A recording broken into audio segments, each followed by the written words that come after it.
Ay, ang ganda dito sa mga pananim ko sa aking garden. Maraming mga free gulay. Yan. Yan, free gulay. Ayan po yung mga pitsay ko. Ayan, malalaki na yung mga pitsay ko. Yan, yung parsley ko.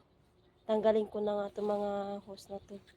Kasi hindi na pumupunta yung mga aso. Ayan. Maraming free gulay sa mga pananim ko. Daming mga kulitis. Oh, yung tataba. Yan. Yan po ang aking garden dito. Yan, malalaki na yung mga pichay ko, yung parsley ko dito. Malalaki na yung kalabasa ko dito sa kabila. Oh. Yan, kalabasa ko. Malalaki na. Yan.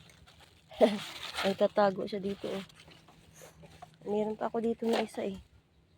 Nakatago rin yan dito. Ang taba ng tanglad ko. Oh. Ay, nakatago ko yan dito guys. Nakalabasa. Ayan guys. Oh. Yan. Yan. Pwede na ata siguro ito magulay. Nakatago. Okay, oh. Free gulay.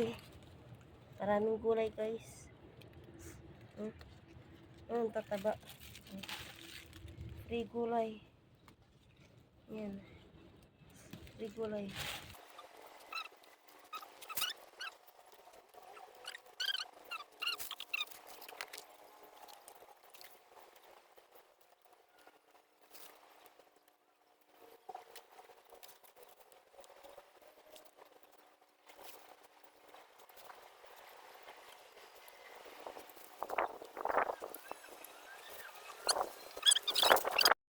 Ito pa guys.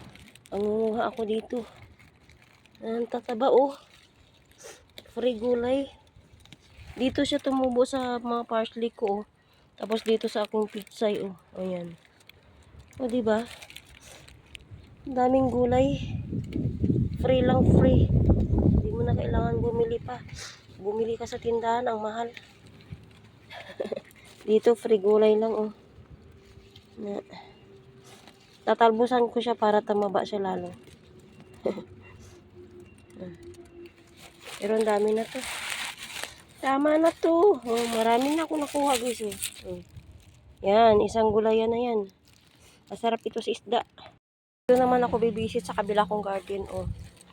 Tataba ng mga basil ko. May okra. Oh. Yan. Tataba ng mga okra ko guys. Yan. Yung pichay na tinanim ko dito. Oh. May mga paru-paro. Kulay puti. Oh.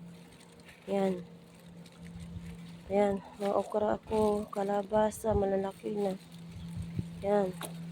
May kalabasa rin ako dito. Yan. Bunga ng kalabasa ko. Yan. Bayabas. Yan, magdidilig ako dito sa aking mga pitsay. Pitsay. Ibang klase naman to siyang pitsay. Ay, lettuce pala. Ayan guys, oh. Yan, lettuce po yan.